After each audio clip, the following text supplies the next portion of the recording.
8. एक लंबी बेहोशी के बाद प्रत्यक्षा की आंखें खुली एक बाजार में। वो एक खंबे से कई लड़कियों के साथ बंधी हुई थी। अभी भी प्रत्यक्षा को अपनी आंखों के सामने सब कुछ घूमता सा नजर आ रहा था।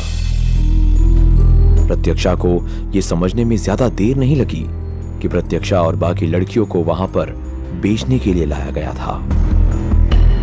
वो एक ऐसे बाजार में थी जहां शराफत को बेचा जाता था। वहां से गुजरने वाले लोग झूमते हुए शराबी, जुआरी और हवस के पुजारी ही लग रहे थे। कितना नाटक कर दिया?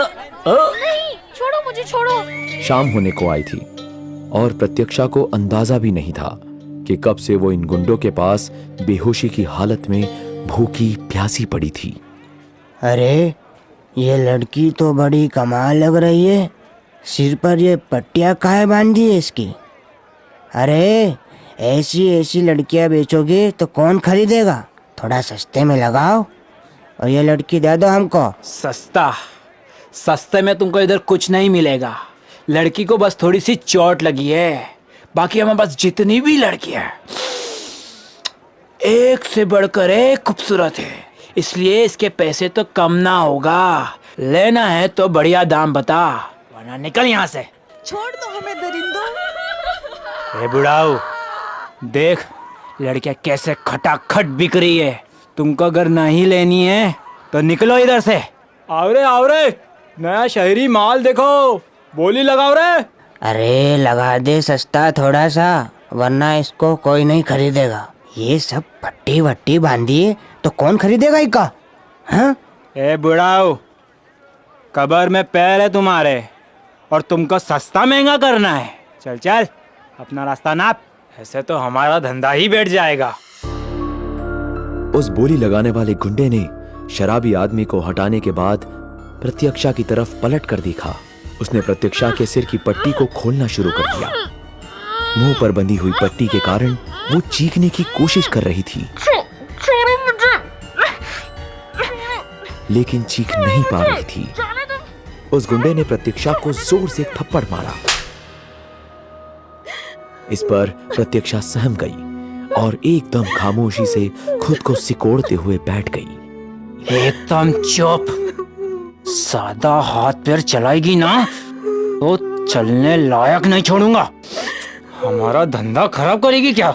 चुपचाप से मुंह बंद करके पड़ी रही यहाँ, वरना वो हाल करूंगा कि कोई तुमको खरीदेगा भी नहीं। दूर दूर तक तुम्हारी तरफ देखना भी पसंद नहीं करेगा। प्रत्यक्षा बाकी अगवा की गई गांव की लड़कियों से अलग सी दिख रही थी। उसने अपनी सगाई का जोड़ा पहना हुआ था। लोग इसीलिए सबसे ज्यादा प्रत्यक्षा के बारे में पूछ रहे थे, लेकिन उसके सर पर जख्मों के निशान देखते हुए लोग उसकी बोली बड़ी कम लगा रहे थे कि तभी एक आदमी आकर उस बोली लगाने वाले गुंडे से बोली तय करने लगा। 5,000 रुपया ले लो और ये लड़की हमका दे दो। चेहरे पे इतना निशान भरा है, तुमका पता भी है, कोई ना ही खरीदेगा इसको। 5,000 भीख देना आया है? फूट यहाँ से। अगला कौन? 6,000। 6,000 की बोली के बाद किसी ने 8,000 की बोली लगाई तो किसी ने 9,000 की। धीरे धीरे करके बोली 15,000 तक पहुंच गई। प्रत्यक्षा रोए जा रही थी और खुद को बेहद बेबस महसूस कर रही थी। धीरे धीरे करके बाकी लड़कियां बिकती जा रही थी। सारे के सारे कंगाल यहीं आके जम गए क्या? हाँ, कोई ऐसा है जो दमदार बोली लगा सके? फकीर साले सब के सब। उस गुंडे की बात वहां के पैसे वाले लोगों के दिल पर लग गई कि तभी वहां एक अलग सी आवाज सभी को सुनाई दी। 50,000। बोली सुनते ही वहां पर जितने भी लोग मौजूद थे वो पलटकर बोली लगाने वाले की तरफ देखने लगे। प्रत्यक्षा ने भी चौंकते हुए देखा कि आखिर उसे दुगने तिगने पैसों में कौन खरीद रहा है। प्रत्यक्षा ने देखा कि बोली लगाने वाला आदमी दूर शराब की दुकान पर बैठा हुआ था और अजीब बात यह थी कि उसका चेहरा एक नकाब से ढका हुआ था। लेकिन उसकी घूरती नजरें सीधे प्रत्यक्षा की नजरों को ही देख रही थी। प्रत्यक्षा उसे देखकर पूरी तरह से घबरा गई, क्योंकि उस नकाबपोश आदमी की आंखें प्रत्यक्षा को एकटक घूरे ही जा रही थी। ये हुई ना मर्दों वाली बात। है कोई और जो इक्का टक्कर दे सके यहाँ? अरे आओ रे मैदान में। तब तक किसी और ने भी प्रत्यक्षा पर 52,000 रुपए लगा दिए, लेकिन नकाबपोश आदमी ने दाम बढ़ाते हुए सीधा 1 लाख की बोली लगा दी। सभी लोग बेहद हैरानी से उस आदमी को देखने लगे, लेकिन ये बात उस शराबी को पसंद नहीं आई जिसने 52,000 की बोली लगाई थी। इस पर वो शराबी नकाब वाले आदमी की तरफ देख गुस्से में दौड़ा और उसे मारने की कोशिश करते हुए उस पर लपका।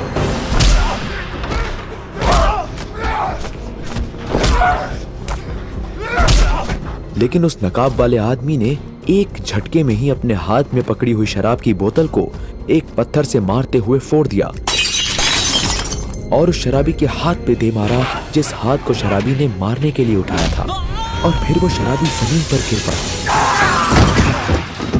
इसके बाद नकाब वाले आदमी ने शराबी को जमीन से उठाया और प्रत्यक्षा को घूरते हुए ही झटके में उस शराबी आदमी की गर्दन मरोड़ दी। एक पल में ही शराबी आदमी का शरीर किसी बेजान इंसान की तरह झूलता दिख रहा था। सभी लोगों की नजर अब उस नकाबपोश पर थी, लेकिन फिर उसने जोर से चिल्लाते हुए वहां मौजूद लोगों से कहा, पागल हो चुके जानवरों को जिंदा छोड़ना एक बड़ी गलती होती है। और कौन है जो मेरे रास्ते में आना चाहता है? और कौन है जो जहन्नुम जाना चाहता है? नकाब वाले शख्स की धमकी सुनकर वहां मौजूद सभी लोग पीछे हट गए। इधर प्रत्यक्षा के हाथों को खंबे से खोलते हुए उस गुंडे ने प्रत्यक्षा के हाथ में रस्सी बांध दी। वो गुंडा रस्सी पकड़कर प्रत्यक्षा को घसीटने लगा। ए लड़की, चुपचाप चल। लेकिन प्रत्यक्षा अपना पूरा जोर लगाकर खुद को रोकने की कोशिश कर रही थी। उस गुंडे ने प्रत्यक्षा को घसीटते हुए ले जाकर उस नकाब वाले आदमी के हाथ में रस्सी थमा दी। नकाब वाले आदमी से उस गुंडे ने पैसे लेते हुए हंसते हुए बोला, ये ले, जा ऐश कर। ऐसी लड़की अभी तक इस बाजार में नहीं आई है। अगर इसके सिर पे निशान ना होता ना तो 2 लाख से 1 पैसा कम ना लेता। चल जा, तू भी क्या याद रखेगा कि क्या मजे की चीज दी है तुमको। प्रत्यक्षा उस नकाब वाले आदमी को अभी भी हैरानी से घूर रही थी। वो खुद को खींचते हुए जिद पर अड़ गई थी और अपने खरीदार के साथ न जाने के लिए वो रस्सी को अपनी तरफ खींच रही थी। इस पर नकाब वाला शख्स प्रत्यक्षा को ऐसे देखकर अचानक ही उसके पास आया और गुस्से में अपने सख्त हाथों से प्रत्यक्षा के गले को जकड़ लिया। प्रत्यक्षा इतना ज्यादा डर गई थी कि मानो बर्फ की तरह जम गई हो। उस शख्स के पंजे की जकड़ की वजह से नकाब वाले आदमी की आंखों में हद से ज्यादा गुस्सा भरा हुआ था। इससे पहले प्रत्यक्षा कुछ भी समझ पाती, उस आदमी ने एक झटके में प्रत्यक्षा को अपनी गोद में उठा लिया। प्रत्यक्षा चिल्लाने की पूरी कोशिश कर रही थी, लेकिन उसके मुंह पर पट्टी के कारण वो बेबस थी। इस पर नकाब वाले आदमी ने दांत पीसते हुए अपनी भरी सी आवाज में धीरे से प्रत्यक्षा से कहा, ए लड़की, शांत हो जा और चुपचाप मेरे साथ चल।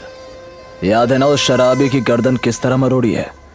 मुझे ज्यादा वक्त नहीं लगेगा तुझे खामोश करने में। प्रत्यक्षा डर के कारण बेहद सहम गई और चुपचाप उस आदमी के साथ जाने के लिए मजबूर हो गई।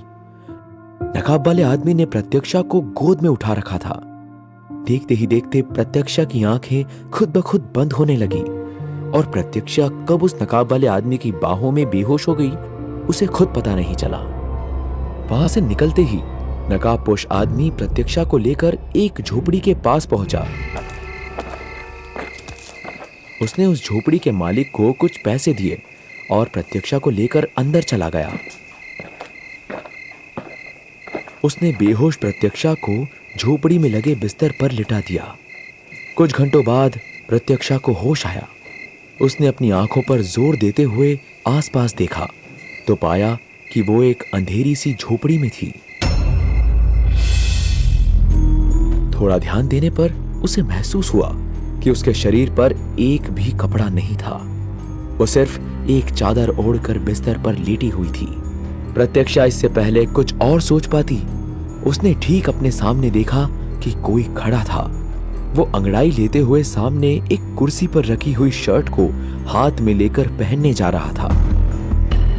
प्रत्यक्षा खुद को ऐसी हालत में देखने के बाद और सामने उस अनजान आदमी को कपड़े पहनते हुए देखने के बाद ये समझ गई थी कि उसके साथ जो नहीं होना चाहिए था वो हो चुका था।